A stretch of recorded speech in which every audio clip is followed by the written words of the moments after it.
Hi, this is Kerby Anderson. You know, each day we take on the tough issues and provide a biblical perspective to them. The topics we cover are wide-ranging: apologetics, theology, prophecy, creation and evolution, intelligent design, marriage, family, child-rearing, the millennial generation, trends in society, politics, economics, business, religious liberty, the Constitution, public policy, foreign policy, military policy, tensions in the Middle East, abortion, homosexuality, pornography, sexual ethics, media, technology, history, and America's godly heritage.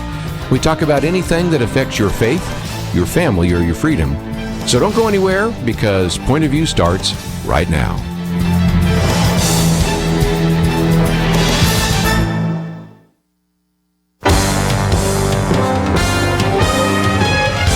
Across America, live. This is Point of View.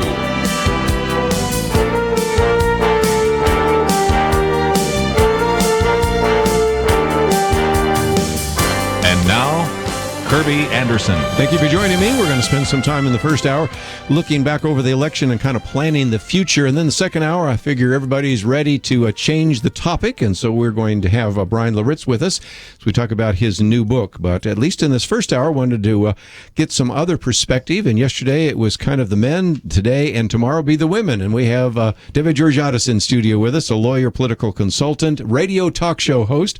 The book, Ladies, Can We Talk? And of course, she has the radio program, America, Can We Talk? So just again, always great to have you in studio with us. Thank you for having me. Love being here.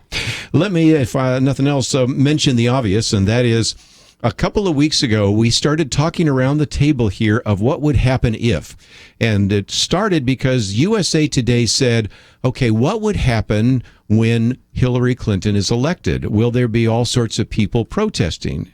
And that's sort of where they left it. And so I came on the program, and then a few times after that, some of our callers came in and said, I don't think that's the problem. The problem is, what if Donald Trump is elected, and what kind of protest will we see? Because we all well know that there were very few people coming to a Hillary Clinton rally protesting, and there were thousands of people coming to a Donald Trump rally protesting. Then, as a result of WikiLeaks and also some of the material that came out through the Veritas group, that we then found out that there were rent-a-mobs, and so that's exactly what happened last night. 6,000 strong in Oakland, but also in New York and in Los Angeles and in Dallas. You can go through the long list. And I think if nothing else, this really tipped their hand, because if you've ever been involved in a protest or a rally or a march, you know this takes days. Literally less than 24 hours after people knew that Donald Trump was elected, you had thousands of people show up. This, to me, looked, Debbie, like a rent-a-mob like it ever would be, and I guess we should have expected that, but that's something that USA Today couldn't bring themselves to consider. What happens if Donald Trump's elected? Would we have riots in the street? Would we have protests? And that's exactly what we had last night.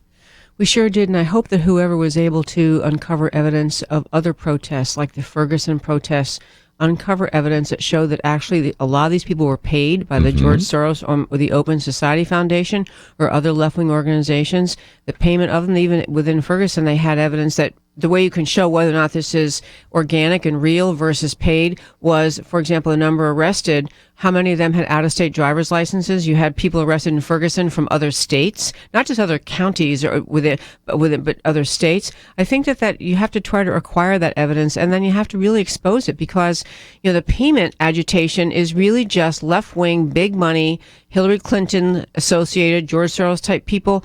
It's not real. It's not the same thing as the Tea Party, which was an organic uprising of Americans. And I hope that there are efforts to uncover who these people were. I don't know if there were, I actually don't know. I didn't see in the news if there were arrests in any of these protests. Well, James O'Keefe in his videos show that that's exactly what they attempted to do, and actually were able to shut down a Trump rally that was taking place in Chicago, and so that's part of it.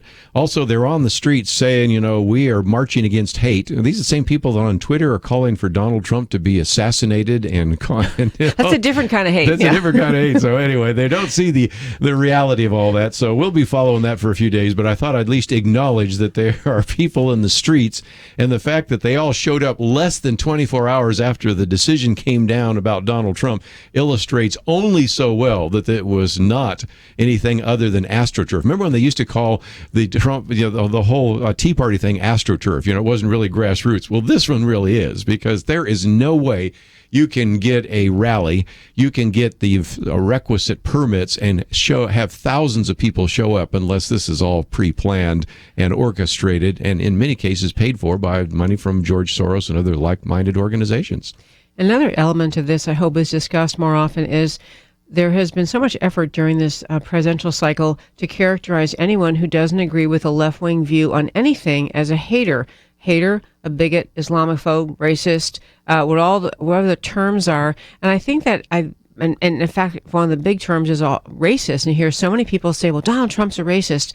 And this has to be directly attacked, maybe not by the Donald Trump people, but by radio hosts, pundits, people who write. Just the notion that just because you don't agree that with a left-wing view that requesting voter ID is a good idea. I mean, they say they're against voter ID, but it's not racist to say we should have a picture ID when you want to vote. That's not a racist conclusion.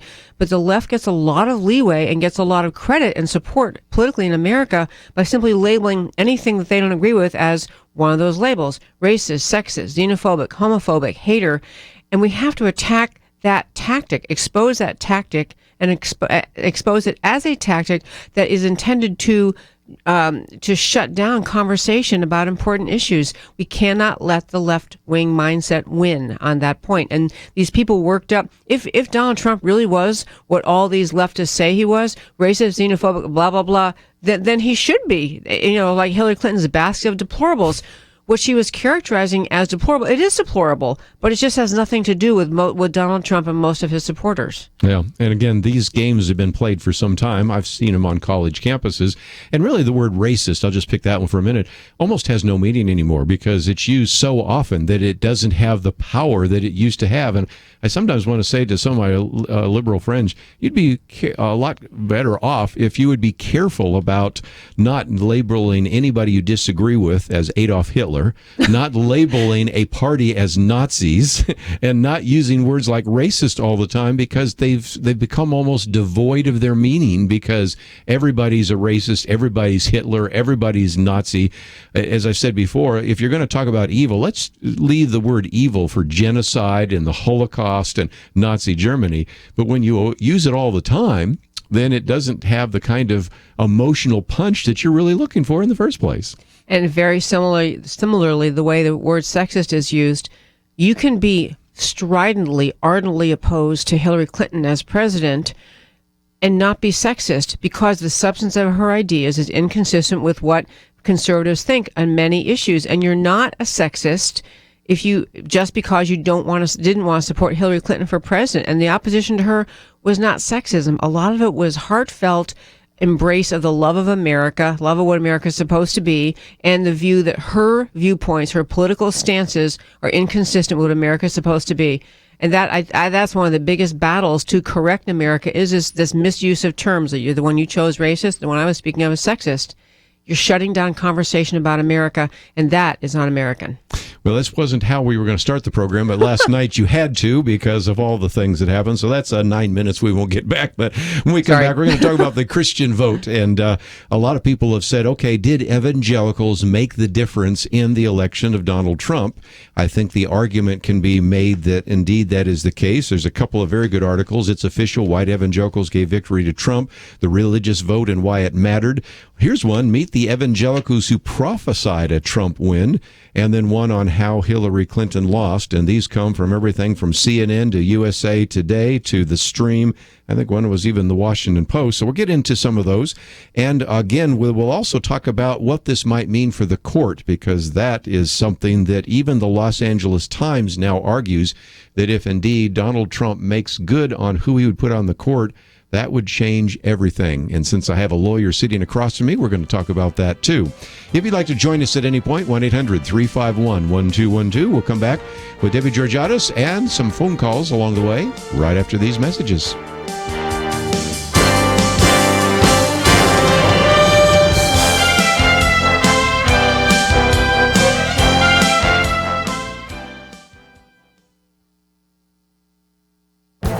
This is Viewpoints with Kerby Anderson.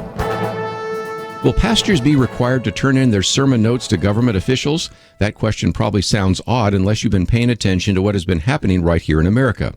2 years ago, the mayor of Houston, Texas, subpoenaed the sermons of 5 pastors who opposed the city's transgender bathroom ordinance. After some controversy, the mayor and the city backed down.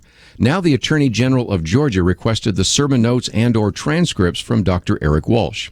Eric Walsh has a medical degree and a doctorate in public health. He has worked with both President Bush and President Obama to combat AIDS and was recruited from California to serve as the district health director for Georgia's Department of Public Health.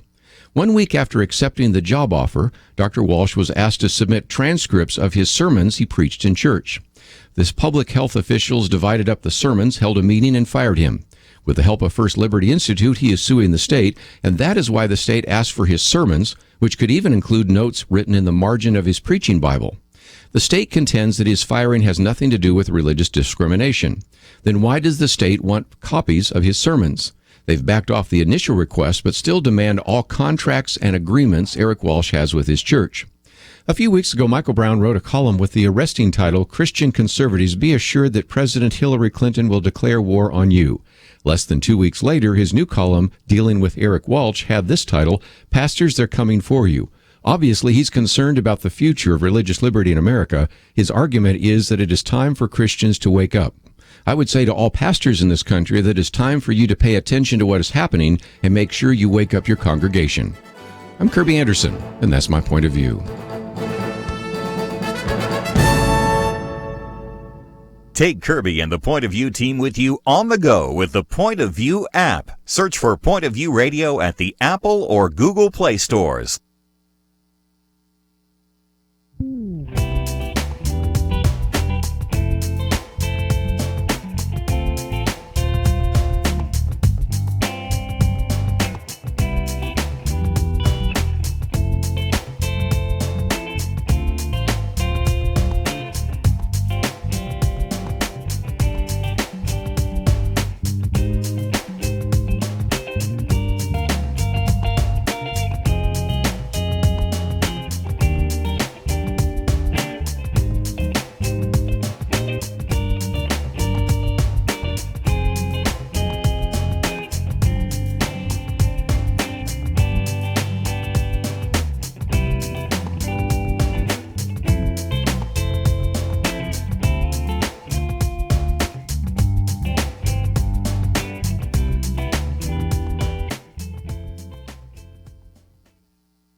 You're listening to Point of View, your listener-supported source for truth. Back once again, if you'd like to join our conversation, 1-800-351-1212. Debbie Georgatos in studio with us first hour. Bryan Loritts will be with us in the second hour as we'll change topics, but wanted to stay on this election for a couple of good reasons.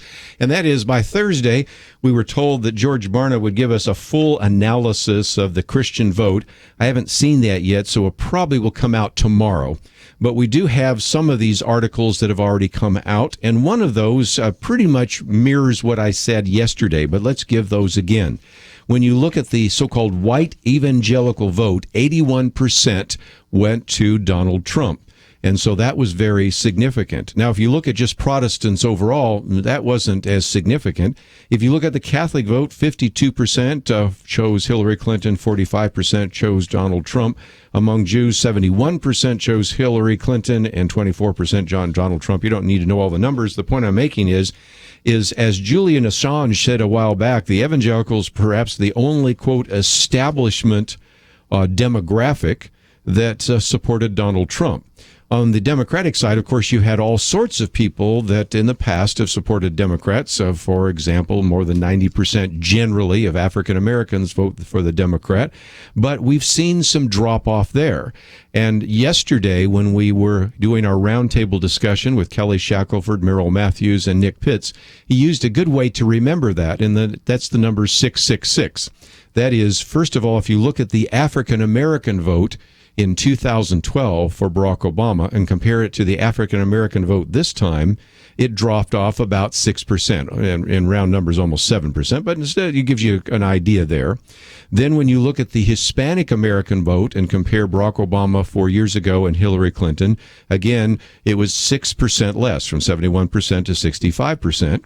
And then when you look at the millennial vote, 4 years ago, again, it dropped 6% because 60% voted for Barack Obama, only 54% voted for Hillary Clinton. So just an easy way to remember that is 666, and that is to see that some of those key demographics, the African American vote, the Hispanic American vote, and the millennial vote, in every one of those cases, people, and this comes from an article that's in CNN, How Hillary Clinton Lost, she did not get, Debbie, the same kind of enthusiastic response in 2016 that Barack Obama got in 2012. And even Barack Obama didn't get as much of an enthusiastic response in 2012 as he did in 2008. And so when you look at the if you will, the decrease or the lack of enthusiasm on the part of some of the Democratic constituencies and what seemed to be some increased enthusiasm among evangelicals, that explains the election of Donald Trump over Hillary Clinton, I think. I love all those kind of things. I love really diving, understanding what motivated those particular voters to change their turnout or their enthusiasm. And it goes back to something I try to talk on my radio show a lot about, which is this. I see this election a little bit just in terms of being the pro-American vote and the kind of anti-American vote. And I've seen, my sense of it is, really over the last 8 years, you've seen much of American policy, foreign policy and domestic policy, less rooted in the founding idea of America kind of feel, the strong America, that seeing America as a virtuous nation founded on Judeo-Christian ideas. It's funny because I don't think that Donald Trump articulated a lot of what he had to say in those terms, but I think that voters received his message a lot in terms of being just pro-American. It's good for America to be a strong nation. It's good for America to have strong foreign policy. It's good for America to have strong borders, and that this kind of resurgence of the importance of the American idea, it is beyond color. It's beyond age, and it's beyond Hispanic versus other hyphenated kind of groups of Americans. It's a pro-American idea, and that should appeal to voters regardless of the wrapper, the color of wrapper they came in. I mean, regardless of their race, ethnicity, or national origin. And I think that's a very healthy thing for America to re-identify, rediscover America's identity. And I think Trump made people feel that way, even if they couldn't say it in words, or he couldn't say it in words very well. What did you find out in terms of the religious vote? Because I know you have an article here where for one of the individuals we've had on this program many times over the years, Michelle Bachmann, is quoted a number of times. There are all sorts of things, even one interesting enough in USA Today about evangelicals who even prophesied that Donald Trump was going to win. Most people said they didn't see that coming. Well, some people apparently had that feeling that was the case. But what about this religious vote? Some did, yes. Michelle Bachmann was actually part of a program that, an on-air program on Election Day in a Dallas-based studio, Ken Copeland Ministries. But she spoke of later in an interview about the trend during the day on Election Day, how when the day started out, it appeared as though the Hillary Clinton was going to win. In fact, the night before, the Democrats were jubilant. They were almost giddy, to use her word, and the Republicans were very concerned. And that as the polls opened on Election Day, it appeared that Hillary Clinton, as at least with respect to exit polling in major important states, that Hillary Clinton had that she was going to win it. And what Michelle Bachmann spoke about was this effort throughout the day among evangelicals to I don't know if she used the expression pray the vote, but to pray during the day on Election Day. And she talked about actually beginning in Jerusalem, Christians gathering in the heart of Israel to pray and fast for the fate of the United States, of the American election, and that continuing during the day and being picked up more. This particular program that Ken Copeland Ministries has was on air talking about it is you just got to turn out today on your knees, on your vote, on this vote. We have to turn this around. And there are graphs that show there was a resurgence of the of Trump winning, or rather Hillary losing, whichever way you look at it, during the day, that the time during the day as the election went on. I'm trying to read it. At 9 p.m. there's an actual, like a big X. The graph looks like a big X. Clinton was big in the beginning of the day. Trump was way down. By the end of the day, it was just the opposite. And some people even believe that it was those people that voted after they came home from work that might have actually made the difference. Some of you want to talk about this idea of praying, so let me go to some calls as we go through this conversation. And we'll go first of all to Georgia, WPLPE, and Yvonne. Thank you for joining us today. Oh, Kerby, thank you for taking my call. I am so excited. I'm African-American, 71 years old. I've called the program before. And all of my brothers and sisters all across the United States, from the beginning, we knew it was for us to vote for Donald Trump. And we had talked to many people, mainly African-Americans, and they were feeling the same thing, that we wanted and need change. But mainly, Kerby, I really did see the hand of God in this.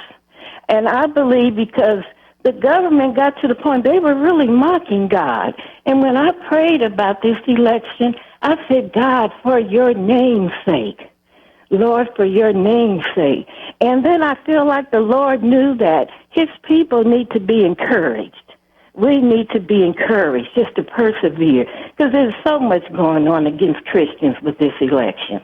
And I just thank the Lord, that he heard the cries and the pleas of his people.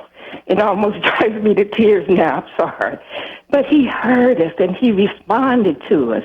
And now it's our responsibility, out of love for him, to respond to him by getting out more, by spreading the gospel. This is an opportunity for us to really show God, show this country that, yes, our God is big, our God is great. And continue to pray for Trump, for Donald Trump, please. That's what I'm asking all Americans to do. We just got to pray for him, but he's going to do well. The hand of God is upon him. God raised him up for such a time as this. And Pence, oh my gosh. So that's all I have to say. Well, you had some good things to say. Debbie, just before we take a break, any comments? Yes, I share that it did actually make many Americans feel emotional and near tears. I mean, toward the end of the election day, you could see the results. You could see the results returning. States that had been trending Hillary were all of a sudden trended toward Trump. And I think it is a fabulous reaffirmation of the power of prayer in America. And I think it was embraced way ahead of the election day and even on election day. And I don't know, Kerby, if I have time, you passed me this article about evangelicals prophesying about Donald Trump. But there's one gentleman, Rick Joyner. Many of your listeners probably have heard of him. He's the founder of Morning Star Ministries. But he was out there early on encouraging people to vote for Donald. Or he was a Trump supporter, and I guess he himself did not prophesy that this prayer would lead to the Trump victory, but other people on his Facebook page and his supporters of his felt like they were given revelation on what was needed, and that there was going to be a Donald Trump victory. So, this kind of resurgence of the power of Christianity in America and its place in the American political conversation, place in America's institutions and leadership, it's one of the messages of this election, I think, that Christians will take with them. I'm sorry, we're getting close to the break. I can see you. Well, we certainly will. One of our callers here wants to talk about some of the vote in the small towns, and I have some of those numbers too. And then we have somebody who wants to talk about the governor's race. We still have kind of a real tight race there for the governor in North Carolina. And, of course, we've been following a few of the others up there in New Hampshire and also in Michigan and Arizona. So we got a lot more to talk about. We will do that. But we need to take one of those mandatory breaks. Debbie Georgatos with us. And if you'd like to know more about America, Can We Talk? Of course, we have a link to that on our website. If you'd like to join us, 1-800-351-1212. We'll get back to some of those phone calls right after this. They call this the information age. It used to be news was hard to come by and there were very few sources. Now, the problem isn't so much locating information, it's all over the place. The problem is figuring out who you can trust to bring you truthful analysis and insights. Job loss in America, is it China's fault? Is poverty around the world increasing or decreasing? Are the undercover Planned Parenthood videos really deceptive propaganda or a window into a world that many people don't want you to know about? What kind of experience does it take to be a good president? Is putting women in our special forces a great idea, or are there issues you may not be considering? Kerby Anderson has talked about all of these and much more on his regular Viewpoints commentaries. Sign up to get them in your inbox each weekday. Go to pointofview.net. Click on the link at the very top left of the page that says Connect with Point of View. That's pointofview.net and connect with Point of View. Let Kerby help you sort through information overload and find the truth with viewpoints. Point of View will continue after this.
You are listening to Point of View. The opinions expressed on Point of View do not necessarily reflect the views of the management or staff of this station. And now, here again, is Kerby Anderson. If you'd like to join our conversation, all the lines are full, but as a caller drops off, you might be able to join us. Only going to be talking about this for the first hour. The second hour, we're going to go off topic. It's just, I think everybody's getting tired of the elections, although we'll come back to it, I'm sure, tomorrow when we have Penna Dexter and Chelsea Yeoman. But we have in studio with us today Debbie Georgatos, and if you'd like to join us, 1-800-351-1212. I mentioned the vote in some of the small towns, and I think, Bob, in Georgia, you wanted to address that issue, so thank you for joining us today here on Point of View. How you doing, Kerby? Very good. What would you like to add to our conversation? I just wanted to say that I forecasted that there would be a landslide. There wasn't a landslide in the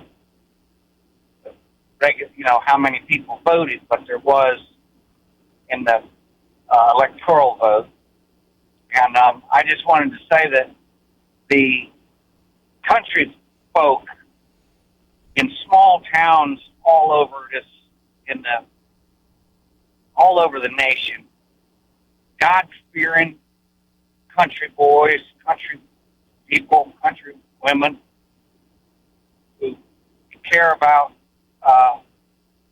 conservative biblical values, came out in force. They weren't advertised.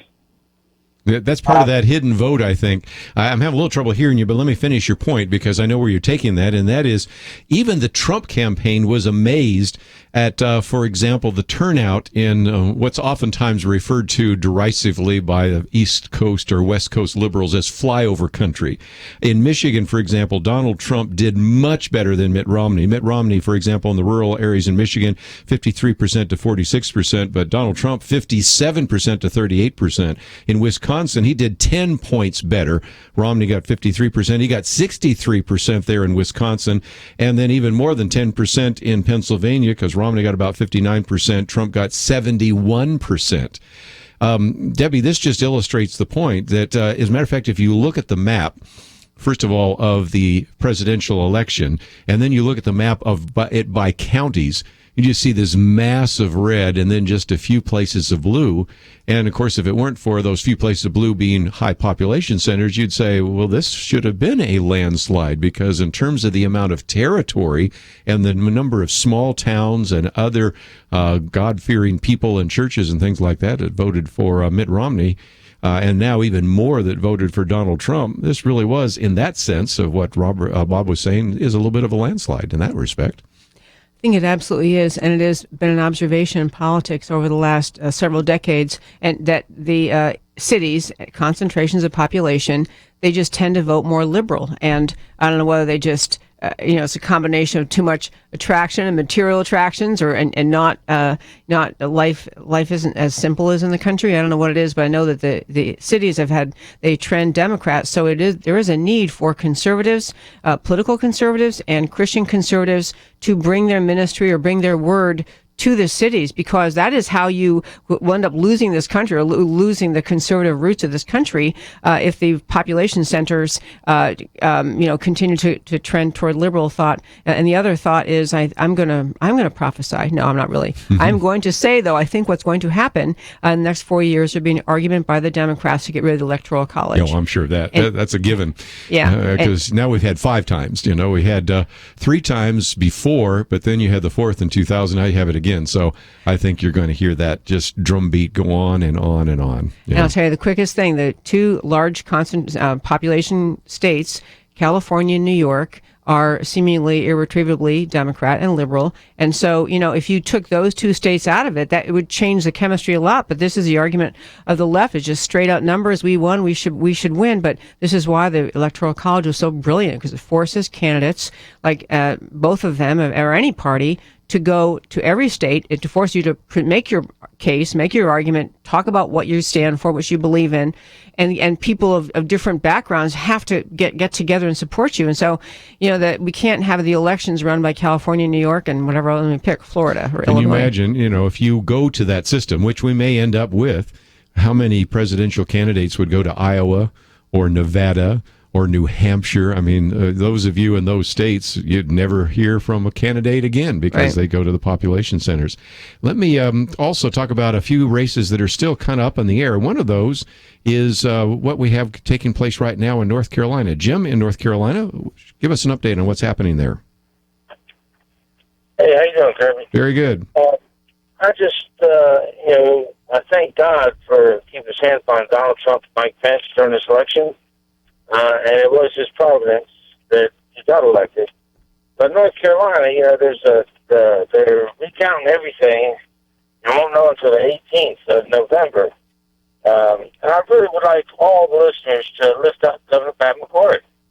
Yep. Again, your state has been kind of at ground central, in the middle of the bullseye, whatever metaphor you want to use, because of things like the transgender issue. And then look at how the NCAA has responded, and the NBA and the NFL and all those kinds of things. And of course, that has had its impact on the governor's race. So we'll be paying attention to that one, and really do encourage people to pray about that particular case and issue. And certainly we'll be watching the governor's race there as well. Let me take another phone call before we get to a break, and that is in Texas, KAVX. Robert, thank you for joining us today. Thanks for having me. What's your question for us? All right, my question is, I'm trying to figure out how the statistics and polls are even taken. You're saying that George Barna is trying to get the statistics right now on how many evangelicals came out, and the number of people keep going out. 5 million evangelicals didn't vote last time, yada, yada. Okay, where do those numbers come from? One thing, like myself, I'm a Pentecostal. Some people qualify us as charismatic. Some people qualify us as evangelical. Good point. That being said, nobody came and asked me what religion I was. Yeah, nobody asked you that. Let me give you a quick answer because we're coming to a break, and that is when the term evangelical is used by the mainstream media, and those are the ones we're quoting from because it's CNN and USA Today, and some of these we're quoting from. So when they quote from it, an evangelical is probably anybody who is just really kind of weird in their religious views. I hate to be blunt about it, but some of these people. I remember one time, I guess Cal Thomas told me the story that somebody said, well, you are a born-again evangelical, and he said, well, what do you mean by that? And she says, well, you know what I mean. He says, yeah, I know what I mean, but what do you mean? Because they don't have a clue. So some of these terms, as a matter of fact, Thomas Kidd, who's been on the program with us before, who's a professor at Baylor, says the word evangelical almost doesn't mean anything. So in some respects, the idea of white evangelicals means they go to a church that's not a mainline church. So that would be, in this case, it could be Pentecostal, it could be evangelical, it could be fundamentalist. Yeah, it could be any of those kinds of things other than Catholic and all of the rest. Now, the reason I'm waiting for George Barna is he asks much more specific questions, and his surveys over the years have really stood the test of time. And for example, he doesn't talk about evangelicals. He says born-again Christians. He says that if you do very extensive surveys, and he has done these for decades now, and ask an individual, have you had a born-again experience in the past that is still meaningful to you today? And do you believe that you are saved by grace? Then you are considered a born-again individual. Now, again, only God can separate sheep and goats. I get that. But, nevertheless, I think if you use that category, then you come up with about 90 million born-again Christians in America. Then if you go back, as has happened with some of the research that was done by George Barna and by Bill Dallas and by Gary Frazier and a number of others, and then ask those people in surveys, were you registered to vote? Or then if they say yes, then did you vote in the last election? That's where we come up with those numbers, that out of the 90 million born-again Christians, you had 39 million last time who did not vote. That was 13 million who were not registered to vote, and 26 million that were registered to vote and did not vote. And I think that's a much more accurate way of coming about it. That's why I only kind of trust these numbers generally with the mainstream media, because they don't know what an evangelical is. They probably have a bizarre view of what it is and probably don't even ask the right questions. So When George Barna comes through with the next set of numbers, we'll give those to you. Maybe, as a matter of fact, I might put him on the air. And if you want to ask him a question about how he does the surveys, that is an opportunity that you have to ask him. So I appreciate you raising that question. It's a good one. And so when you hear the mainstream media use the term evangelical, what that I think times means is these religious people that I don't understand. So I'll put them in that category called evangelical, which probably includes Pentecostal, fundamentalist, and other groups like that. So that's the answer. And maybe it's longer than you wanted, but nevertheless, we're going to take a break. And then I want to, since we have Debbie with us, talk a little bit about what this means for the Supreme Court. Because one of the first articles we've posted here today comes from the Los Angeles Times, and I was really amazed that indeed it was up there because, again, given the fact that it's written by someone else, but it still makes the case that the Trump victory now ensures a conservative majority for the Supreme Court in these future decades. So we'll talk about that right after this.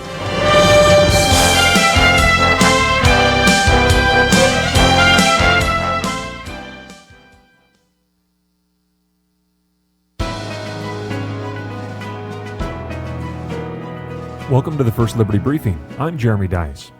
Judge Wayne Mack, a justice of the peace in Texas, invites local chaplains from various faith groups to open his court sessions with prayer. In 2015, Judge Mack was brought before the Texas State Commission on Judicial Conduct to defend against a complaint about these chaplains and the practice of opening court with prayer. Now think about this. Here we have a duly elected justice of the peace in the United States being hauled before a commission that could remove him from office if it determined that Judge Mack acknowledged the role of religion in American life in a way our country has been doing since 1789. First Liberty represented Judge Mack before the commission, and the complaint was dismissed, but not before the commission strongly cautioned him to dismantle his chaplaincy program. Texas Attorney General Ken Paxton weighed in on the matter with an official Attorney General opinion. He concluded that not only was the opening prayer in Judge Mack's courtroom a permissible act, so was the chaplaincy program that provides counseling upon request to distressed individuals in the community. In other words, Judge Mack's chaplaincy program and the prayers opening the court session did not offend the First Amendment. Rather, whether it's the justice of the peace, a school board, or Congress itself, opening a public meeting with prayer is welcomed by the Constitution. As we like to say here in the Lone Star State, God bless Texas. To learn how First Liberty is protecting religious liberty for all Americans, visit firstliberty.org.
Now, back to Point of View, your listener-supported source for truth. After a few more minutes, I might just mention again that we're going to change topics in the second hour. We'll have Bryan Loritts with us. I know that some of us are ready to get into a couple of other issues rather than talk about the campaign. So if you have some comments or questions, don't forget that we will spend a lot of time tomorrow on our weekend edition covering this. But one of the articles we've posted here is a piece that came out by David Savage, I should say, and he's making the argument, interestingly enough, that the victory by Donald Trump ensures a conservative majority on the Supreme Court. And we have said, Debbie, so many times that we have a lot of these 5-4 decisions that if indeed Hillary Clinton was appointing those individuals, those 5-4 decisions about Hobby Lobby and the Little Sisters of the Poor and Citizens United and the Heller case and the McDonald case would go the other direction. Kelly Shackler points out there's some 5-4 that went the other way for the liberals that now could go the other way, the Kelo case, and not to mention the issue of the Affordable Care Act, some of those which are 5-4 decisions as well. What he is arguing, and I don't think you would disagree, is if Donald Trump actually does what he says he's going to do and pick people off of that list of 21 individuals he's already posted and puts 1 or 2 of those on the court and others on the federal court, doesn't that change the direction of the court for maybe a generation? Absolutely. It's among the most important, if there were to be mandates from this past election, mandates that I think he can honestly claim, Donald Trump can claim. I couldn't find the statistic fast enough, but it was something like 51% of people polled when they left the polling place of the Supreme Court was among the main reasons that directed their vote. And the court sits at 4-4 right now, and people have been saying it's 4 conservatives, 4 liberals, what the heck, but it's really not. There's a little mushiness in there. And so there is certainly one seat to fill, which is Antonin Scalia's seat, and he was a conservative. And I know, Kerby, we've had this conversation on your show before, but it's really important to think of the role of the justice. It's not really that you should care personally, politically, how he or she votes, if he's a liberal or conservative. The question is, as a justice, do you view your job to simply be to interpret the Constitution or interpret conflicts of law consistent with precedent, or do you think of yourself as more of a super legislature, which I would argue many of the liberal decisions in the Supreme Court have simply been the court acting as the completely unaccountable, highest level legislature, issuing decisions, I mean, only in some very vague way linked to something in the Constitution, but they're really legislating. And to me, the health of our country lies in the fact that we are established so that the people elect the legislature, which is the Congress, and they make laws. And so if we don't like the laws they make, we can put new people in and they can change those laws. When the Supreme Court issues decisions, they last, as you say, for generations and can be even for centuries. And so to get someone in the court who's a judicial, views the role of the judiciary to be simply to interpret the Constitution in a manner very strictly, this could be the biggest blessing Donald Trump has in this country. You've used an example, which I wish we could get to Kelly Shackelford, because the other day he said he was interviewed and they were asking him, well, hey, you just want conservative justices, and of course Barack Obama wants liberal justices, and it's really just the same thing, isn't it? And the answer is no. And the example that you've used more than once is Antonin Scalia, who's no longer there, who from a political point of view, and you tell me if I'm wrong here, really disagreed with the idea of flag burning, but nevertheless, because he believed that could be considered free speech, nevertheless voted in opposition to his wishes, but in accord with the Constitution. So the strict constructionist actually listen to the debate and make those decisions. With the 4 liberals on the court, we know how they're going to vote before they hear the oral arguments, because they all vote in lockstep. They absolutely do. And we've had this discussion too about, you can go back over the last, whatever it is, 8 decades and look, liberals will always vote for the liberal political outcome. Even with respect to the abortion case, back to Roe versus Wade, you could be a very ardently pro-choice thinker and voter, but if you're sitting on the Supreme Court and your job is to say, is there a constitutional right to an abortion in the Constitution? Clearly not. You can write you can write your opinion, majority or minority, saying, I strongly support it, and I think legislature should, but the Constitution does not give you a right to abort a child. It's just not in there. Let's take at least 1 or 2 more phone calls real quickly here. Thomas in Georgia, thank you for joining us today. Oh, it's good to talk to you. I really only have just a short comment. When the towers was attacked and destroyed, people went to the churches and they stayed in the churches for about 2 weeks, and then attendance dropped off. Well, during the election, I was praying for the election, and it came to mind that in praying for the election, we needed a revival in this country more than we do anything else. Well said. And in praying for the authorities in the country, my mind kept going back to the family. excuse me, the attitude of society starts in the family. When you send children out into the world with the correct attitude, society has a correct attitude. And we don't pray enough for the families, for the authority in the family, the mother and the father. And then we go up the scale. We go to the county, the state, and then the national, whether it's legislative or whether it's judicial or whatever. But we really need not only just to pray now for the election, we need to continue and really. Yeah. First Timothy 2:1-2 talks about the fact that we should pray for those in authority, and that includes praying for the president and the incoming president, and certainly for the 9 Supreme Court justices. We only have 8 right now. You're praying for your 2 United States senators. You're praying for your representative. You're praying for your governor, your state representative, your state senator. So for most of you, that's your key 16. Right now, for most of it's 15 because we only have 8 justices, and for Nebraska it'd be 14 because you don't have a bicameral legislature. But those are at least the keys. But I would agree with you. Pray for your family. Pray for your pastor. Pray for your city council, for your mayor. You can get that list up to 30 or 40 if you work at it, and I would encourage people to do so. Debbie, just one other question real quickly. We've posted this before. Rudy Giuliani is actually calling for Barack Obama not to pardon Hillary Clinton. And whether or not Donald Trump decides to pursue this investigation, I think it would be a miscarriage of justice, because if indeed Barack Obama decides to pardon Hillary Clinton and that's the end of the FBI investigation, I think it sends a signal that, well, there's one set of rules that apply to all of us, but there's a different set of rules that apply to the Secretary of State or the President. That shouldn't be.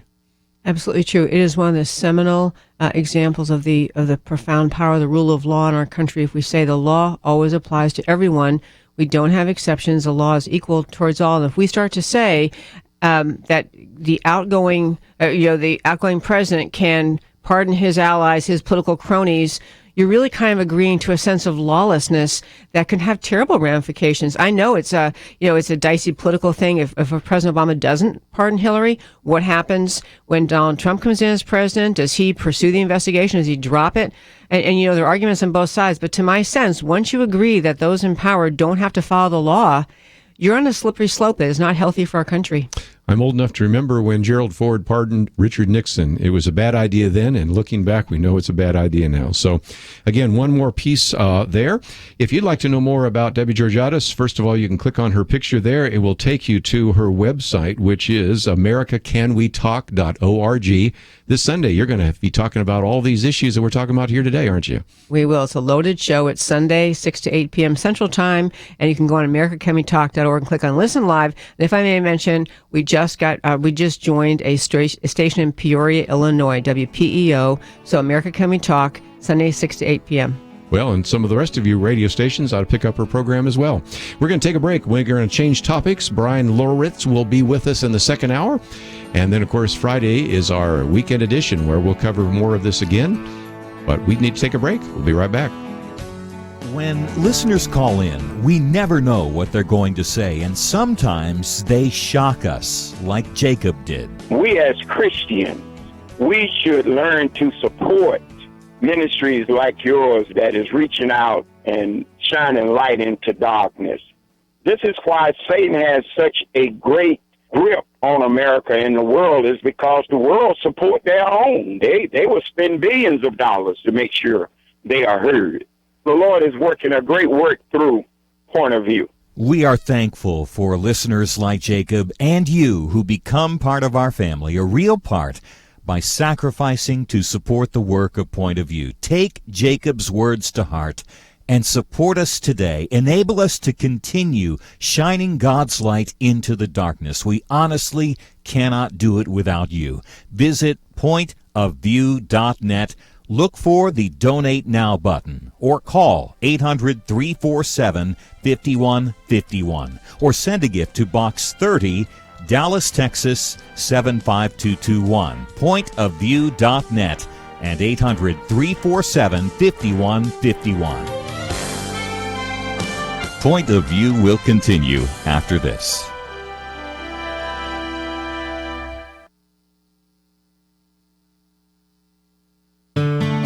I just thank God for y'all. I listen to you every day, truly. I wanted to thank y'all for everything you do each day to inform Christian families and our community about the things we can do, and just the way you're so informative. I listen to you daily and love you guys and appreciate you so much. God bless you, Kerby, for keeping this show so on track and for the decades of wonderful help to this nation that Point of View has been. We're all big fans of your work, and we pray that God will just prosper it. As a Christian, over the years that I've followed this program, I am constantly challenged to be on guard and to evaluate what's going on. And if for no other reason, to protect the caliber and the truth of your programming, I need to participate and to back your program financially to ensure that the truth stays out there for people to hear, to view, and to be a part of.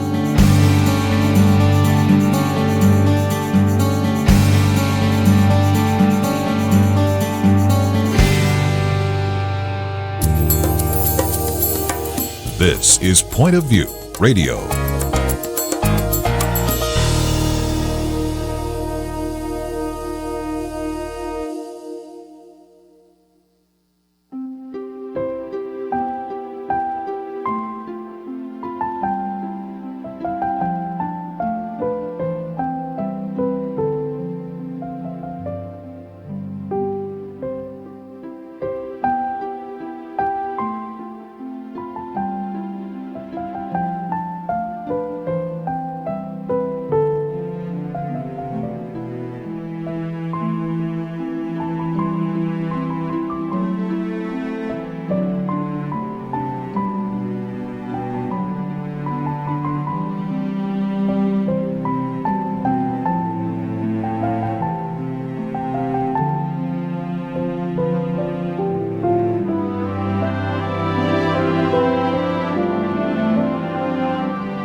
Hi, this is Kerby Anderson. You know, each day we take on the tough issues and provide a biblical perspective to them. The topics we cover are wide-ranging. Apologetics, theology, prophecy, creation and evolution, intelligent design, marriage, family, child-rearing, the millennial generation, trends in society, politics, economics, business, religious liberty, the Constitution, public policy, foreign policy, military policy, tensions in the Middle East, abortion, homosexuality, pornography, sexual ethics, media, technology, history, and America's godly heritage. We talk about anything that affects your faith, your family, or your freedom. So don't go anywhere, because Point of View continues right now.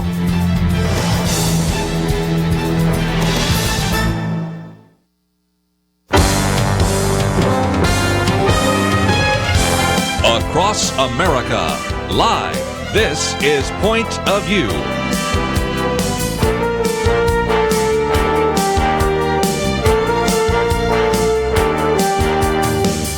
And now, Kerby Anderson. Second hour, we're going to spend some time now getting away from those issues in the news. Of course, the election took place, and we'll spend a lot more time tomorrow talking about that in our Friday weekend edition, and covered a lot of this in the first hour. But I thought it would be good to begin to break this and give you a chance to focus on God's Word. And we're going to look at the opportunity to really challenge, called Saving the Saved, how Jesus saves us from try-harder Christianity into performance-free love. There's going to be a lot that we'll cover in this hour. And we bring back to the microphone Bryan Loritts, individual who is now the lead pastor of Abundant Life Christian Fellowship in Silicon Valley. You might remember that we've talked about him as being at Memphis Fellowship, and then, of course, was at Trinity Grace Church in New York City. He is an individual that's a graduate of Talbot School of Theology and is also the president of Kainos Movement, which is an organization aimed at establishing a multi-ethnic church in America as the new normal. Sits on the board of a number of organizations. And Bryan, welcome back to Point of View. Well, Kerby, it's my joy to be on the show with you. I certainly have known your father for years and certainly have been following your writing. And when we talk about this book, you talk about the fact that in some of this, you were writing it in the kind of interesting transition where you had resigned from Fellowship Memphis and were transitioning to Trinity Grace there in New York City. And we've kind of enjoyed following your career over the last couple of years, but give us an update, because now, as I understand it, you're at Abundant Life Christian Fellowship. Yeah, God surprised us with this move. Was definitely grateful to have been extended the opportunity to come and pastor this body of believers right in the heart of Silicon Valley. We're probably 10 minutes from Stanford University, and Google and Facebook and Yahoo and Apple are all our neighbors. And so this was a strategic call. I just felt like the Lord opened up a door for me to be a part of a church that's trying to see people come to know Jesus Christ and get discipled in their faith in what is the technological epicenter of the world. So we're grateful for the opportunity. Well, and I'm originally from California, come back to California, get to see a lot of our listeners at KYCC and all up and down the state. But so next time matter of fact, I was just at Stanford University not so long ago, but I think that's before you got there. I'll come by and say hello, because I certainly appreciate your ministry and all that you do. And let's, if we can, get into this, because when we talk about the Gospel of Matthew, very important, but the overall theme is interesting, because what you're talking about is that we are in this kind of performance-based lifestyle, this what you call meritocracy, and what you want to do is begin to break us from this performance-based idea that somehow we can work our way into heaven and merit favor before a holy and righteous God. Tell us more. Yeah, so Kerby, if you were to just back me in a corner and say, just based on your tenure in Memphis, what were the sermons that you just feel like really resonated the most? I'd say at the top of the list was a series of sermons that I did over 4 years on the Gospel of Matthew that we called Saving the Saved. And, Memphis and Silicon Valley are as different can be. Oh, yes, very, very different. And, in Memphis, it's the Bible Belt, and you can make assumptions because people have grown up in church. It's what I call, using kind of the image from Luke 15, it's Elder Brotherville. It's filled with people who have grown up in religious environments, they've grown up going to church, and yet most of our baptism testimonies were people saying, hey, even though I grew up in the church, I didn't really understand the gospel. And so what the Gospel of Matthew did for me is we just made our way through it. Matthew is writing to the Jews. He's writing to these religious people, and yet he's presenting to these religious people the gospel. So these are people who, they go to synagogue every week. You know what I'm saying? They're in temple on high and holy days. Yes. The average Jew gives 19.2% of their income back the days of Jesus to the things of God. Many of them amazing, and yet in spite of all their good deeds, the fact that the gospel is being presented to them tells us that those two things are drastically different. And it really touched a chord, especially among a group of people who had grown up in church and who thought that really their relationship with God was predicated on their performance. So it's brought some relief and clarity to them. What's so interesting is now you find yourself in a place where, to put it mildly, there aren't a lot of churches. And even early on in the book, you talk about having someone come up to you that described himself as an unfulfilled atheist. And you began to explain to him who Peter Claver was or William Wilberforce. And the point you were making is really the point you have to make now in Silicon Valley, because there are just a high percentage of individuals in Northern California. Look, I was born in Berkeley, so I know exactly what you're dealing with right now. And they're just on a lot of churches, and the few churches there aren't exactly Bible-teaching churches. So you're really dealing with people that are kind of content pagans in one sense or another. And so that message of the Gospel of Matthew resonates in a different sort of way, doesn't it? Absolutely. On the one hand, you can get depressed. I think the term that people are now using to describe people in secular environments like Silicon Valley or New York City is the term nuns. Right. These are Nones. And that's exactly a fitting term. But I think the great thing, Kerby, as I've just, immersed myself in the culture here and I'm, sharing my faith with people on the golf course or wherever I may be, what you're finding here is Silicon Valley tends to attract the best of the best, the brightest, people who were at the top of their class in some prestigious university. They come out here to make it big. They get the corner office. They buy the house. They do all this great stuff. And then there's kind of this moment where they go, is that it? Is that it? Yeah. Yeah, like I've checked off all the boxes and I'm still not fulfilled. So I'm incredibly hopeful for the power of the gospel in this part of the vineyard. I would certainly agree. And that kind of brings us into the first part of the book of Matthew. Of course, we can look at the Beatitudes, but I thought one that was so interesting is early on you talk about Jesus after, of course, he has not performed any miracles, and God, of course, places his blessing upon him. Then he goes into the temptations, and the first one is not live by bread alone. When we come back from the break, I thought we might work our way through one or two of those because it's an illustration, again, of the world that we find ourselves in. And if we're going to be effective in terms of presenting the gospel, we'll have to, again, take the timeless message of the gospel into a time-bound culture, and a culture that certainly needs to understand those issues. And so in some respects, when we look through the various chapters and books of the Bible, Daniel relates very well because he was finding himself in a pagan culture. Acts 17 relates very well. But as I think you'll find in just a minute, even though Matthew is written to a Jewish people, I think there are some great lessons that we can learn, and these are all found in this new book, which is entitled Saving the Saved, which is really based upon that 4-year sermon series that Bryan Loritts did when he was in Memphis, subtitle How Jesus Saves Us from Try-Harder Christianity into Performance-Free Love. It is published by Zondervan. No doubt you can find it in your local bookstore, but as always, we make it possible for you to order it online. And if you want to do so, you can certainly click on the picture of the book, and then there's a way that you can get it either in paperback or in Kindle.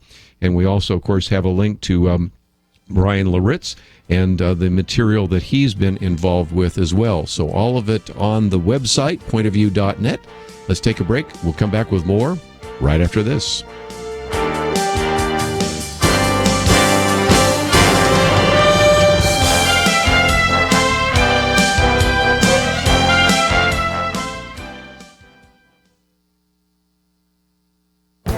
This is Viewpoints with Kerby Anderson. Will pastors be required to turn in their sermon notes to government officials? That question probably sounds odd unless you've been paying attention to what has been happening right here in America. 2 years ago, the mayor of Houston, Texas, subpoenaed the sermons of 5 pastors who opposed the city's transgender bathroom ordinance. After some controversy, the mayor and the city backed down. Now the Attorney General of Georgia requested the sermon notes and/or transcripts from Dr. Eric Walsh. Eric Walsh has a medical degree and a doctorate in public health. He has worked with both President Bush and President Obama to combat AIDS and was recruited from California to serve as the district health director for Georgia's Department of Public Health. 1 week after accepting the job offer, Dr. Walsh was asked to submit transcripts of his sermons he preached in church. The public health officials divided up the sermons, held a meeting, and fired him. With the help of First Liberty Institute, he is suing the state, and that is why the state asked for his sermons, which could even include notes written in the margin of his preaching Bible. The state contends that his firing has nothing to do with religious discrimination. Then why does the state want copies of his sermons? They've backed off the initial request, but still demand all contracts and agreements Eric Walsh has with his church. A few weeks ago, Michael Brown wrote a column with the arresting title, "Christian Conservatives, Be Assured That President Hillary Clinton Will Declare War on You." Less than 2 weeks later, his new column, dealing with Eric Walsh, had this title, "Pastors, They're Coming For You." Obviously, he's concerned about the future of religious liberty in America. His argument is that it is time for Christians to wake up. I would say to all pastors in this country that it's time for you to pay attention to what is happening and make sure you wake up your congregation. I'm Kerby Anderson, and that's my point of view. Take Kerby and the Point of View team with you on the go with the Point of View app. Search for Point of View Radio at the Apple or Google Play stores.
You're listening to Point of View, your listener-supported source for truth. Privileged to have with us today Bryan Loritts as we talk about his new book, Saving the Saved, How Jesus Saves Us from Try-Harder Christianity into Performance-Free Love. And I mentioned just the temptations that begin, in some respects, the book of Matthew, and talk about why that is so important for us to even begin to set that as a foundation for the rest of the chapter and the rest of the book. Yeah, so one of the things I do, and this is very important that I got to this early on, is a deep conviction of mine. You know, in Matthew chapter 3, when we encounter Jesus, he's on the front end of his public ministry, and we see him at his baptism. And at his baptism, you know, he emerges from the waters, and he hears God say of him, "This is my beloved Son in whom I'm well pleased." And that just blesses me so greatly. You know, I think I wrote this book more for myself than for anybody else. Yes. Because before Jesus had ever performed a miracle, this was before he had raised anyone from the dead or preached a sermon or forgiven anybody, and yet to hear God say of him, "Look, I'm proud of you." Yes, amazing. And I think that's a message we all just need to hear. You know, that God says, "I'm proud of you, period." And if you're in Christ, he's proud of you, not because of your performance, but because of what Christ did for me on the cross when he died in my place and for my sins. And then it's right on the heels of that, we get to Matthew chapter 4, which theologians call the great temptation of Jesus Christ, and where Satan just shows up and he hits them with 3 temptations. And all of them are really trying to slant him away from resting in God's performance-free love. And the first one, you know, it seems kind of harmless. He's at the end of his fast. Satan says, "Look, well, won't you turn these stones into bread?" That seems really harmless, but Jesus' reaction tells us there's a major problem. And the major problem here is that Satan wanted Jesus to live for the moment and to focus on the here and now and lose sight of the eternal. And I just think that's a struggle for us every single day, is to say, am I going to focus on the here and now and lose sight of the eternal? And if I do, then I'm going to try to find acceptance and approval in the here and now, in how much money I make, the zip code I live in, things of that nature. And what we need is a future hope. We need something that lifts our gaze beyond this life to the life to come. And that's where C.S. Lewis says, look, those who've made the best, greatest impact in this life are those who always lived with the next life in mind. Well said.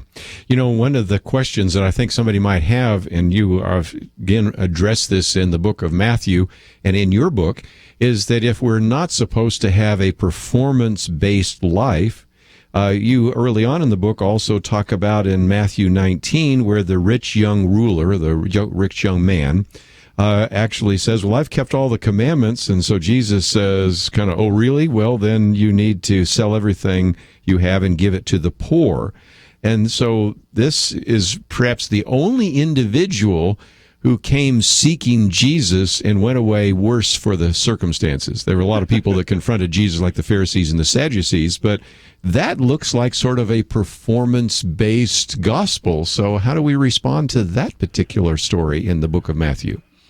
Kerby, that's a great question. What's happening in Matthew chapter 19 is a couple of things. One, this young man, like all of us, is scoring himself a lot higher than what he actually deserves. Yes. For anyone to say they've kept all the commands is the yes. epitome of arrogance, right? It sounds like a high school senior to me, you know. Yes. Nobody's smarter than a high school senior, you know. They know it all, right? Absolutely, Yeah. absolutely. So I think Jesus is drawing him out, and I think there's good hermeneutical ground to say that because number one, this is not an across-the-board prescriptive kind of norm that he issues to everybody. This is kind of a unique case in which he says, okay, and I think he's drawing him out to point out the fallacy in his conclusion. You haven't kept all the commandments because all the commandments Jesus gives him are those commandments of the 10 Commandments that are the horizontal ones. So if you know anything about the 10 Commandments, they're really grouped into two sections. There's the vertical ones, me and my relationship with God, don't commit idolatry. And then there's a whole group of commands that have to do with how I relate with others. Don't covet, don't commit adultery, so on and so forth. Well, he has been talking about the horizontal commands, and Jesus says, oh, really? You've aced those. So how about this? Give away all your possessions and give to the poor, which is another horizontal command. And the fact that he says, I can't do it, or that he refuses to do it, shows that he had never really been keeping the commands in the first place.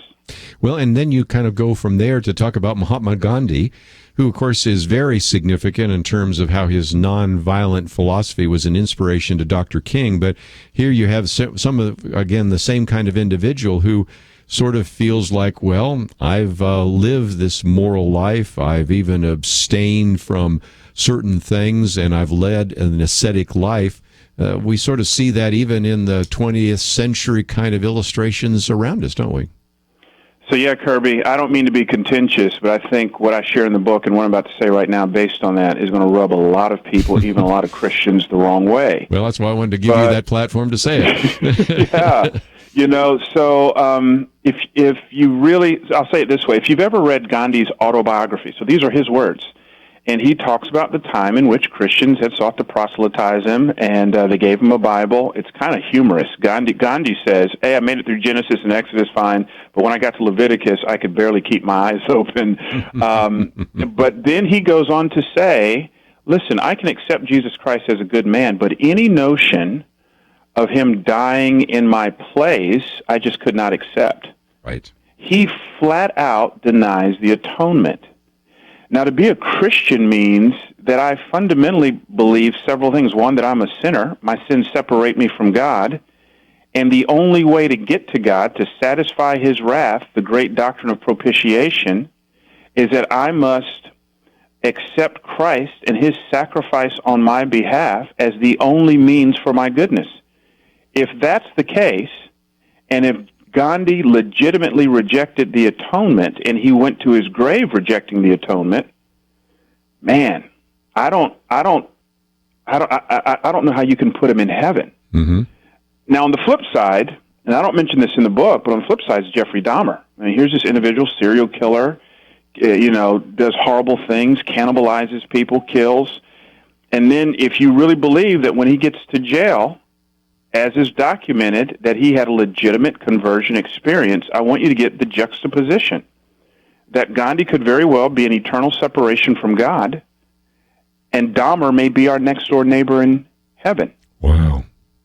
Now, that grates against who, but if you've got a problem with that, that could be an indicator that maybe you're into some performance mechanisms that are deeply rooted in your own heart. Well said. Let's, if we can, just before we take a break, also recognize by the time you get to Matthew 6, we're talking about hypocrisy. So this is another one of those issues where, again, you can maybe rub people the wrong way. But again, as people say, if you got a problem with me calling you a hypocrite, well, take it up with Jesus, because he's the one that talked about it in the first place, right? Right, absolutely. And so, again, we have to recognize that we live our lives out in a way in which we bring honor to God. And by the time you get to Matthew 7, of course, I think the most quoted verse right now is not John 3:16, it's Matthew 7:1. Judge not that you might not be judged. Yes. Because you know that you have people all say, you're not supposed to judge. Brian, you're not supposed to judge, you're not supposed to make judgments. Well, that's not what Jesus is talking about. He's saying, before you start talking about the speck in another person's eye, make sure you deal with the log in your own. And so this whole issue of hypocrisy is something that Jesus railed against as well. True? Absolutely. So on one sense, and I love how John Piper frames it. John Piper says, look, all sin is hypocrisy. Right. I mean, it just is. So every time we sin as Christians, we are doing things that are contrary to what we say, to what we believe. So, it's important. And then I would say to anyone who's listening today who would go, I'm not a follower of Jesus Christ, and I can't go to the church because I know Christians who are hypocrites. And my response would be, hey, that's part and parcel of humanity. Any organization, any group that involves people, by definition, will breed hypocrisy. They're at your frat house. They're at the sorority. So Christianity does not run a monopoly on hypocrisy. But instead, when we get to Matthew chapter 6, what Jesus is pointing out here is he's not just talking about people who sin occasionally. He's talking about a group of individuals, we know them as the Pharisees, these religious, quote-unquote, experts who just lived lives of hypocrisy, where Jesus in Matthew 23 calls them whitewashed graveyards full of dead men's bones. They're more concerned about appearances. They're more concerned about coming across a certain way. They're more concerned about reputation than they are character. And Jesus is saying to his disciples, don't be like them. And so he's talking to anybody who just willfully is living a contradiction. And that's something that gives me a little bit of freedom and yet causes me room to pause. We will continue our conversation with Bryan Loritts. The book is entitled Saving the Saved. We've got a lot more to cover. We'll do that right after this. They call this the information age. It used to be news was hard to come by and there were very few sources. Now, the problem isn't so much locating information, it's all over the place. The problem is figuring out who you can trust to bring you truthful analysis and insights. Job loss in America. Is it China's fault? Is poverty around the world increasing or decreasing? Are the undercover Planned Parenthood videos really deceptive propaganda or a window into a world that many people don't want you to know about? What kind of experience does it take to be a good president? Is putting women in our special forces a great idea, or are there issues you may not be considering? Kerby Anderson has talked about all of these and much more on his regular Viewpoints commentaries. Sign up to get them in your inbox each weekday. Go to pointofview.net. Click on the link at the very top left of the page that says Connect with Point of View. That's pointofview.net and connect with Point of View. Let Kerby help you sort through information overload and find the truth with Viewpoints. Point of View will continue after this.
are listening to Point of View.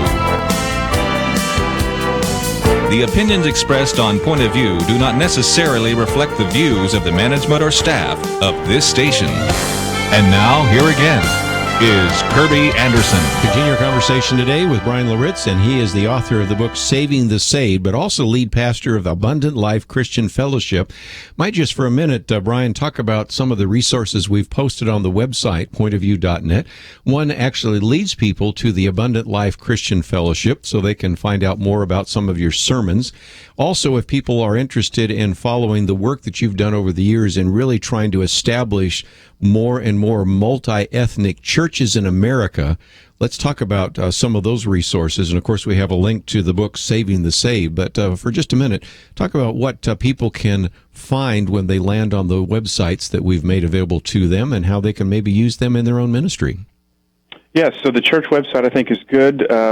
We are excited to be kind of unveiling a new website that'll be coming out in January, and our new church app will be coming out in January. Mm-hmm. But right now, the current website will have those resources. They can also go to my own personal website, which is Bryan Loritts. That's Bryan with a Y, LORITTS.co. And that'll tell you more about books, and you can read blogs and hear messages that way as well. So we are definitely excited about that. And then they can go to Kainos, KAINOS.is for more information there as well. So there's several ways you can get to me. Yeah, Kainos would be another one I would recommend, especially people wanting to know a little bit more about this idea of a multi-ethnic church. But at the moment, we were kind of in this section here of Matthew 5 to 7.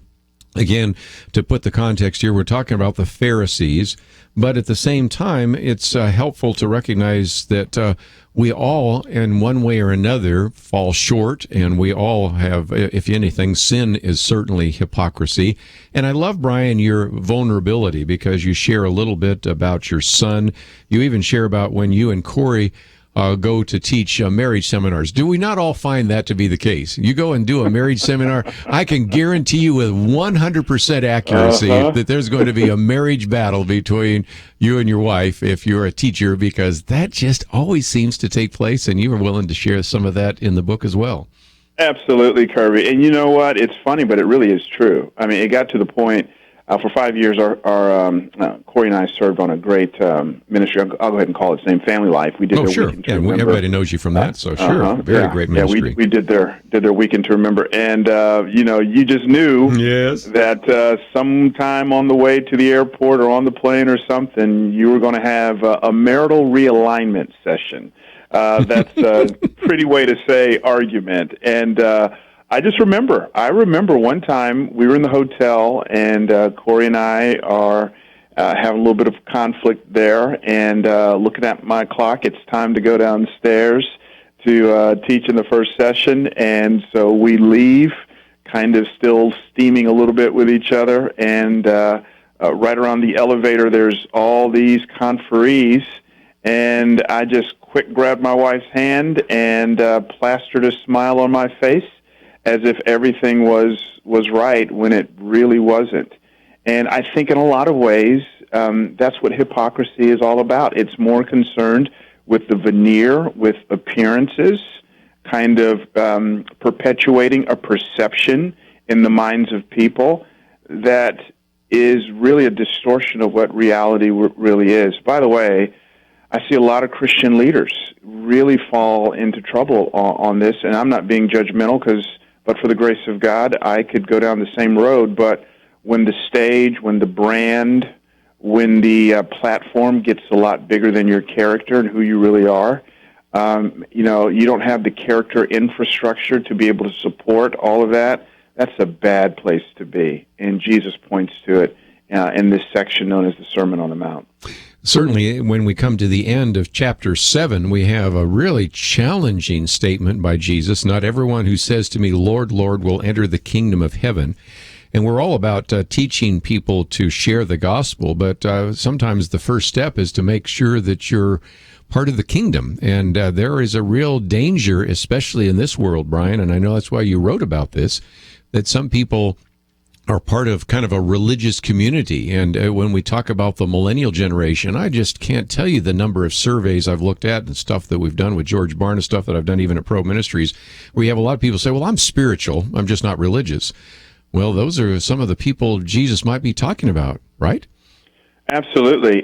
D. Martin Lloyd-Jones, the great mid-20th century London preacher, he calls Matthew 7 one of the most frightening chapters in all the Bible, and it really, really is, because Jesus is debunking, and I call it in the book, this whole notion of third-way Christianity. And third-way Christianity pretty much says, I can audit Jesus. I can kind of cut and paste what I want from him and kind of make it up as I go along. But when you study Matthew chapter 7, the key word in Matthew chapter 7 is really the number 2. So he talks about two paths. There's the broad path and there's the narrow path. Or he talks about two kinds of trees, the good tree and the diseased tree. He talks about two foundations, the house that is built on the good one and the house that is built on the bad one. But I think what a lot of times Christians want to do is kind of create and construct this third way where I've got just enough Jesus in my life to make me acceptable, but not too much to be invasive. And that's not the picture Matthew 7 really communicates. It's frightening to me, by the way, as a Christian leader, just going, hey, I can't base my salvation based on the fact that I'm a pastor, I counsel people, I preach, I read Christian books, I'm in church every Sunday. I mean, the Pharisees did all this stuff. And yet for Jesus to still say to them, depart from me, I never knew you, means that who I am as a Christian is not ultimately bound in what I do. It's based on my heart, and the only one who can give me a heart of flesh in place of that heart of stone that Ezekiel talks about is God and his Son, Jesus Christ. Well said. Part of the book, Saving the Saved, which again, published by Zondervan. You probably can find it in your local bookstore, but we have an opportunity for you to get it there as well. And I thought I'd jump ahead to Matthew 11, because here we move from this idea of a performance-based kind of mindset, a meritocracy, into a performance-free love, and it all has to do with learning how to abide and what it means to abide, and also the idea, come to me all who are weary and burdened, and I will give you rest. So this, again, was one of the most important parts, you said, of the sermons that you gave there at Memphis Fellowship. So share with us what that means to abide in Christ and to actually no longer try to be on a performance-based track, which is going to lead ultimately to exhaustion.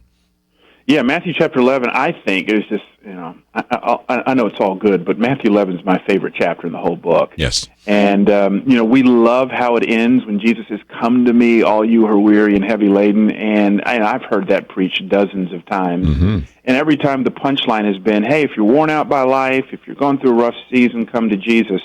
And while I think that's a fair and good secondary application, that's not the primary application.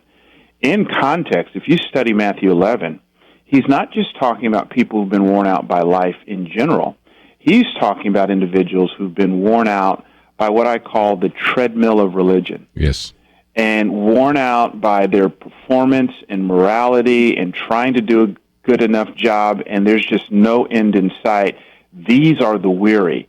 And so that gives me great hope that Jesus would actually extend an invitation to people who are in the meritocracy, are trying to feel good about themselves or gain acceptance from God on their own. He's saying, stop your white-knuckle striving, stop gritting your teeth, step off the treadmill, and the starting blocks is to enter into an abiding relationship with me. That blesses me dearly, that Jesus extends his arms not just to the irreligious, but to the religious as well. Let's take a break, and when we come back, we'll talk with Bryan Loritts for just a few more minutes. And again, I would highly recommend the book, Saving the Saved, really kind of a culmination of all the preaching he did on the book of Matthew, but so many great application points, whether we've talked about having a life that is authentic rather than hypocritical. Even we can get into some aspects of forgiveness and temptation and all sorts of various aspects that we find in the Gospel of Matthew. But most importantly, as we just shared a minute ago, if you're on this treadmill, where you are on a performance-based mindset and you hope that somehow you're going to work your way into heaven, or that you're going to somehow, with your own good works, merit favor before a holy and righteous God, I bear you really bad news. That's not going to work, and it's going to exhaust you, and you're never going to actually achieve what you desire. But if you understand the nature of the gospel and accept Jesus Christ as your personal Lord and Savior, you can begin to get away from this try-harder Christianity and into a performance-free love and grace, which is really what he intended in the first place. So let's take a break. When we come back, we'll talk a little bit more about how to use this particular book and the great resources available through the Abundant Life Christian Fellowship and Kainos and some of the others. It's all available on our website, pointofview.net. We'll continue our conversation with Bryan Loritts right after this.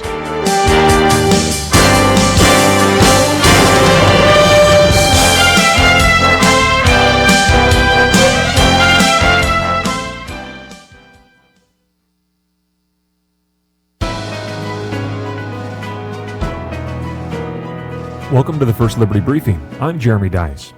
Judge Wayne Mack, a justice of the peace in Texas, invites local chaplains from various faith groups to open his court sessions with prayer. In 2015, Judge Mack was brought before the Texas State Commission on Judicial Conduct to defend against a complaint about these chaplains and the practice of opening court with prayer. Now think about this. Here we have a duly elected justice of the peace in the United States being hauled before a commission that could remove him from office if it determined that Judge Mack acknowledged the role of religion in American life in a way our country has been doing since 1789. First Liberty represented Judge Mack before the commission, and the complaint was dismissed, but not before the commission strongly cautioned him to dismantle his chaplaincy program. Texas Attorney General Ken Paxton weighed in on the matter with an official Attorney General opinion. He concluded that not only was the opening prayer in Judge Mack's courtroom a permissible act, so was the chaplaincy program that provides counseling upon request to distressed individuals in the community. In other words, Judge Mack's chaplaincy program and the prayers opening the court session did not offend the First Amendment. Rather, whether it's a justice of the peace, a school board, or Congress itself, opening a public meeting with prayer is welcomed by the Constitution. As we like to say here in the Lone Star State, God bless Texas. To learn how First Liberty is protecting religious liberty for all Americans, visit firstliberty.org.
Now, back to Point of View, your listener-supported source for truth. Continue our conversation with Bryan Loritts for just a few more minutes. And Bryan, just before we go any further, I want to make sure I had enough time to talk about application. This is, of course, a great book for individuals to read through on their own. But I do know that we have so many individuals that listen to this program who are pastors, maybe they're Sunday school leaders, they're Bible fellowship leaders, small group leaders. You have put together enough here that this could really be a very significant multi-week study. And so talk about how people could use the book and any other resources that might be available to individuals that say, I want to learn a little bit more about how to apply the gospel of Matthew to my life and to the life of those people that I minister to. Absolutely, Kerby. I think one of the best ways that we can get this into people is relationally. If you're a part of a community group, small group, men's group, women's group, the whole idea of receiving God's performance-free love, we don't become cul-de-sacs of that. And it's an important point that I make in the book, that we receive it so that we could reallocate that and redistribute that same kind of performance-free love to others. And that is the high calling of what it means to be a Christian, by the way. By this, all people know that you're my disciples, by your love. So wrestling with these concepts in community, I think, is a phenomenal way to go about that. In fact, we've got some small groups I know who are going to be walking through the book and just using it as a springboard for some great heartfelt discussion. So I think that's great. I also think, I do a whole chapter on marriage in the book, and I argue, I say, hey, look, one of the primary human theater to flesh this stuff out is in the marriage. And so if you're married and you're listening to this, I think this would be a great thing for you and your spouse to be able to discuss and try to navigate your way through. Again, that chapter, The Mural of God's Performance-Free Love, and that's practicing marriage. But you also have a lot of other chapters on, like, practicing generosity and forgiveness and a number of others. So this is really just full of great, positive, and very important application ideas that you can not only begin to study, but it seems to me that you could really begin to, in a small group, hold people accountable to, and even have a prayer time for, so that you could begin to understand what that is going to mean in sort of your day-to-day living. Absolutely. In fact, Kerby, it's really important for me to say, as I was writing the book, and of course really emphasizing God's performance-free love, I didn't want people to think that I was, again, big theological term, an antinomian. The idea there is without law. So a lot of people could go, oh, performance-free, I don't have to do anything. I don't have to read my Bible, I don't have to pray or whatever. I mean, that doesn't jive with Scripture. That is an unnecessary, actually sinful extreme. I mean, Paul tells the Philippians, work out your salvation with fear and trembling, for it's God is at work within you. But even the things that I do, it's not to earn God's approval. I love what one person says, we don't work for God's approval, but from God's approval. Mm-hmm. So the idea here is because He saved me, that instigates great joy, and out of that great joy, I want to give money. I want to be generous. I want to be forgiving. I want to share my faith. In fact, one of the things I share in the book is, it's a principle of life. Whatever brings you joy, we talk about. You lived on the West Coast. First time you go to In-N-Out, I mean, that's a joyful experience. You know what I'm saying? Double animal style. And but you share that with other people. And so now that helps me to reimagine witnessing. Witnessing isn't some kind of obligation. If Jesus is my joy, then I want to share out of that joy with others. And so it helps us to kind of tweak what we would call duty or disciplines more from a posture of delight. So again, these are some great resources for people to learn a little bit more about. Let's again just talk about some of the things that they can obtain from the Abundant Life Christian Fellowship, from Bryan Loritts, from Kanos. Go through those real quickly because, again, I want people to write some of those down, to visit those websites. We've had a few of those links on the website. We'll probably update those after we get off the program today. And let's, if we can, talk about how people can use those resources so that they can grow in the Christian faith and really begin to help others around them grow in the Christian faith as well. Yeah, absolutely. So our church's website is alcf.net, and that stands for Abundant Life Christian Fellowship. You can also go to my own personal website. That's Bryan, with a Y, bryanloritts.co. And there you can learn more about my books and check up on blogs. You can actually listen to messages there as well. Kainos is KAINOS.is.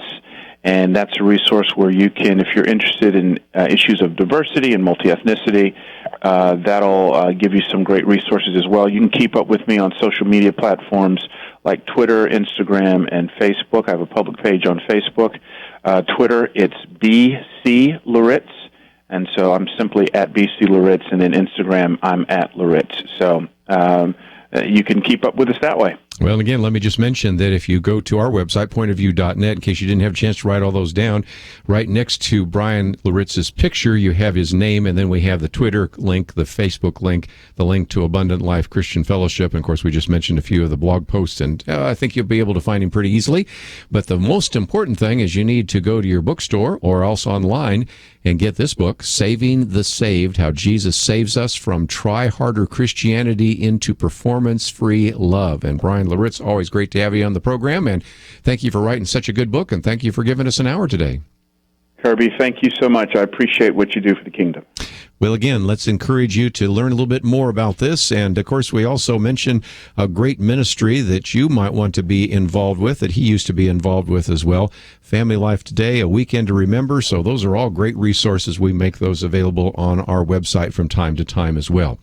Well, just about out of time. And as I mentioned, in the first hour today, we spent a little bit of time talking about the election tomorrow. That's going to be front and center. Penna Dexter will be in studio with us. Chelsea Yeoman will be in with us. Of course, had a chance to talk with Debbie Georgatos today. After 3 men yesterday, we need to get some women in here, and that's exactly what we have planned. So we'll have a chance to hear from them and get a little bit of a better understanding of what that's going to look like. And so that will be part of our conversation tomorrow. If you'd like to listen to this interview again, you can go to our website, and we have a button that says watch or listen. And, of course, let me encourage you to take the time to maybe review some of this or pass it on to someone that needs to know it. At the same time, I would also encourage you as you go there to look at some of the resources. For example, my Viewpoints commentary is available today. It's about the attempt on 2 separate occasions where government officials have asked for the sermon notes of pastors. And so you will find out a little bit more about that. And you'll also, as you go to the website, see a picture not only of me, but of Penna Dexter and Kelly Shackelford, because we'll all be part of an Alaska cruise taking place in August. And so now would be a good time to think about signing up so that you can make sure that you have the cabin that you would like to be a part of.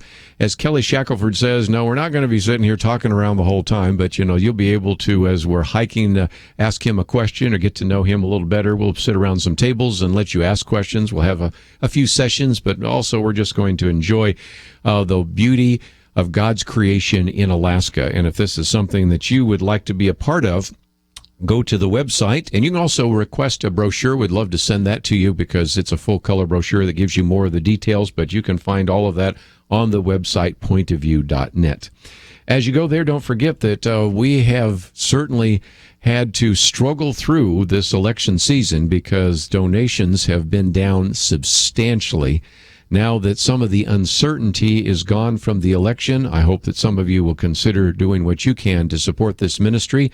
And so we would certainly encourage you to visit the website, pointofview.net. Click on the button that says donate. If you'd like to write to us, the address is very simple. It is Point of View, Post Office Box 30, Dallas, Texas 75221. Enclose a check, make it out to Point of View. Make it as generous as you possibly can so that we can continue bringing these broadcasts to you, and we would greatly appreciate that. I want to thank Andrew, Catherine, and Shamila for their help behind the scenes. Looking forward to our Friday weekend edition, and that will happen tomorrow. We'll see you then. When listeners call in, we never know what they're going to say, and sometimes they shock us, like Jacob did. We as Christians, we should learn to support ministries like yours that is reaching out and shining light into darkness. This is why Satan has such a great grip on America and the world, is because the world support their own. They will spend billions of dollars to make sure they are heard. The Lord is working a great work through Point of View. We are thankful for listeners like Jacob and you who become part of our family, a real part, by sacrificing to support the work of Point of View. Take Jacob's words to heart and support us today. Enable us to continue shining God's light into the darkness. We honestly cannot do it without you. Visit pointofview.net. Look for the Donate Now button or call 800-347-5151 or send a gift to Box 30, Dallas, Texas 75221, pointofview.net and 800-347-5151. Point of View is produced by Point of View Ministries.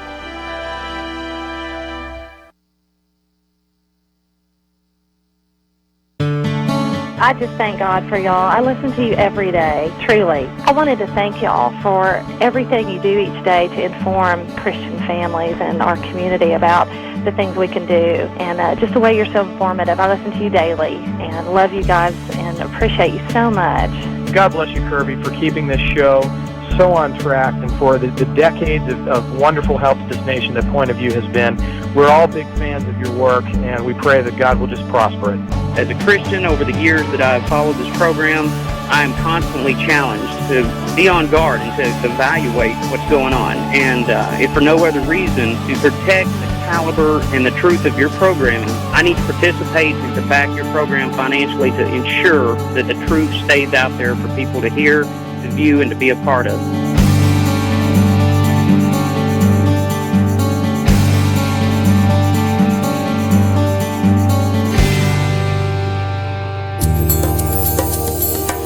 This is Point of View Radio.